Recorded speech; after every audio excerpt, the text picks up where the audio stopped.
the gaming world, titles are represented by two separate yet equally important traits. The gameplay, which can range from amazing to jank, and the box art, a stylized preview of the game yet to be played, but looks can be deceiving. These are the box art deceptions.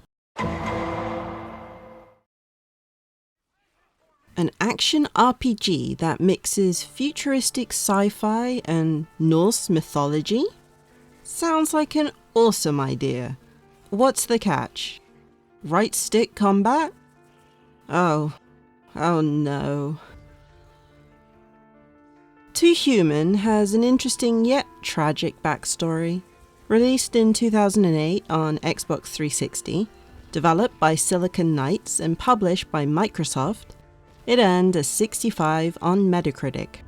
The reviews were all over the place, with low and average reviews mainly criticizing the camera and controls, while the higher reviews gave it 10s and praised its story and customizations, loving the combat system.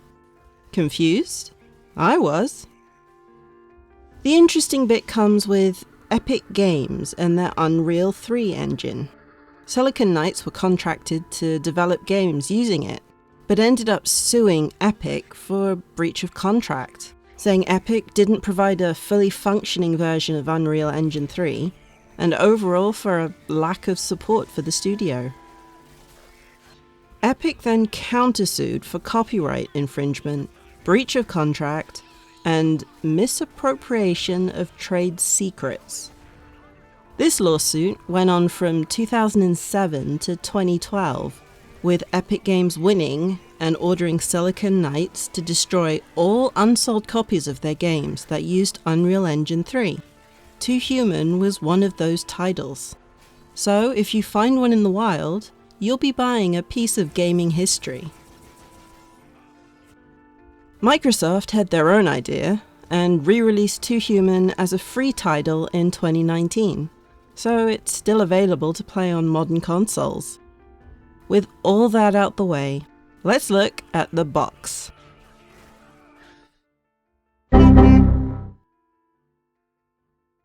I love the dark portrait of the protagonist, Boulder, on the cover.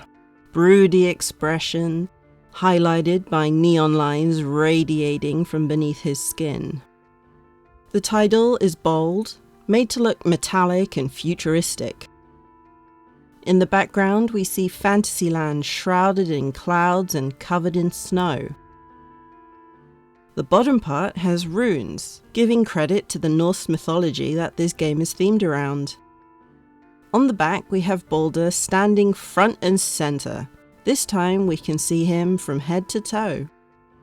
His armor is basic, yet seems to blend fantasy with sci-fi, using broad gold medals with fabrics and carbon fiber type materials.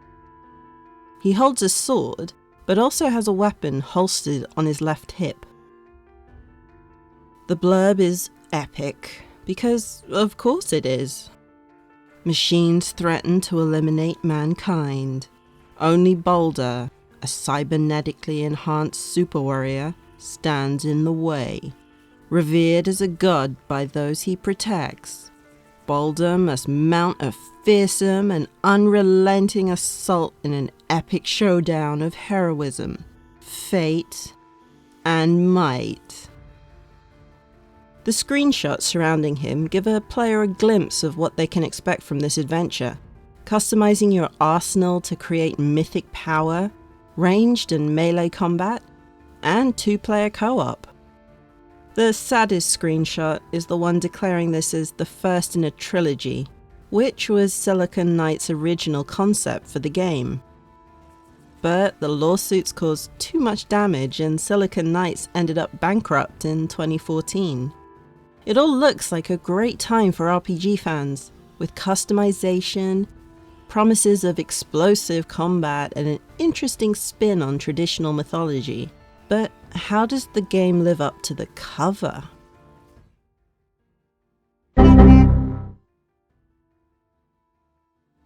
The first thing that got to me was the length of the cutscenes. I don't mind if they're really well done and get story points across, but the opening cutscene for Too Human outstayed its welcome. Just under 9 minutes of info dumping, character introductions, and lore. I didn't really take much of it in, so my only takeaway was guy in bar takes down mech that attacks randomly.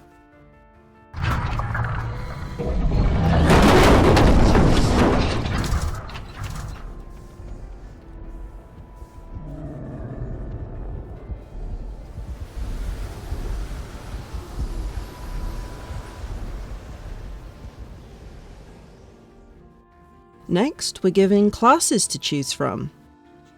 Champion, Defender, Berserker, Commando, and Bioengineer, each with their own stats and special abilities. Good start for any RPG, the ability to pick a character based on our style of play. This is then followed by another 3-minute cutscene of Boulder and military personnel landing on an ice planet, launching an attack. I was expecting the cutscene to be super long again, so when I had control, I didn't realize immediately.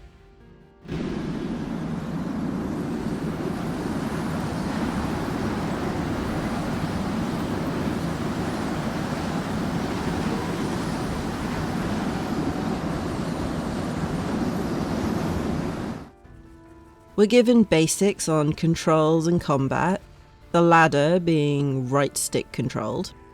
So how do we control the camera? Well, we don't really.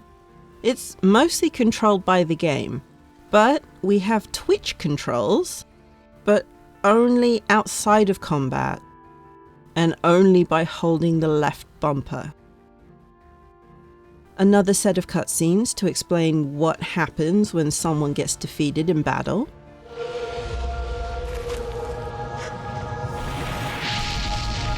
What in Helheim is that?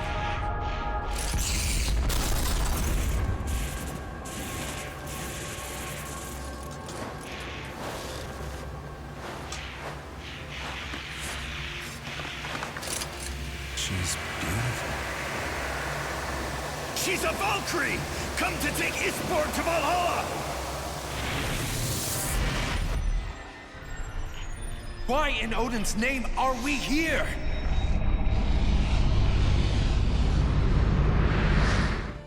And a flashback to what I imagine was the meeting planning out this military contact.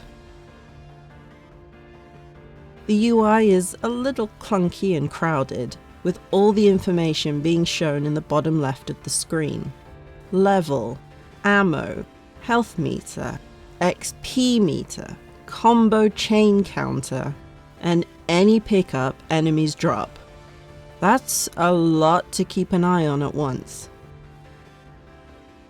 Equipping gear and picking skills also requires menu hopping to find what you're after, but I think this was the norm for games of this era. There's plenty of loot too, so you're constantly jumping into menus to check if you've got an upgraded piece of gear or a new weapon. There was a mini-boss of sorts, and it took me a couple of tries to bring it down. But this gave me a chance to see what the respawn was like.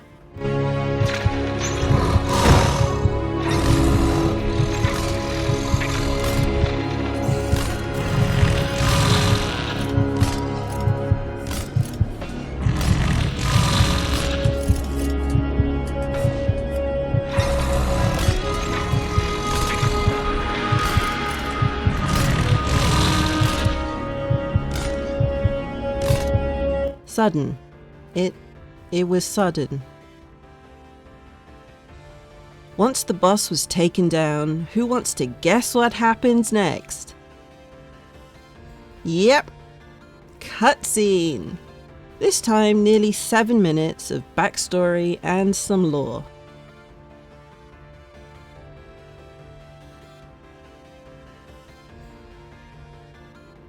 We gain a new ability to push things in cyberspace, or our little visits to Asgard, which reflect a change in the icy planet world. We can only jump between realms when we come across altars, so you can't just go to Asgard whenever you feel like it.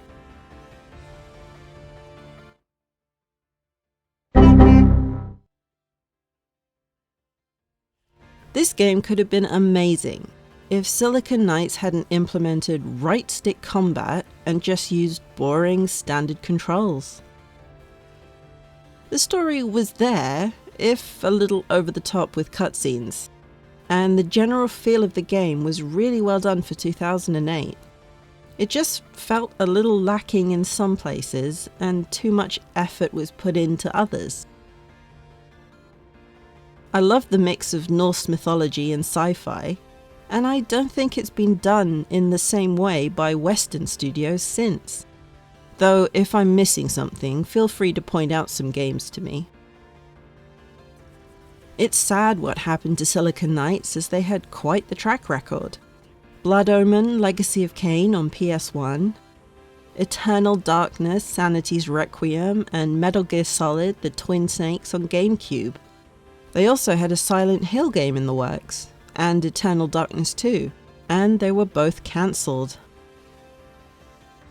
Overall, a great concept for a game that was damaged by strange controls and info dumps. So is it too human? Or not enough? This was fun. Let's do it again sometime. And if you like what you saw, don't forget to subscribe and leave a like down below.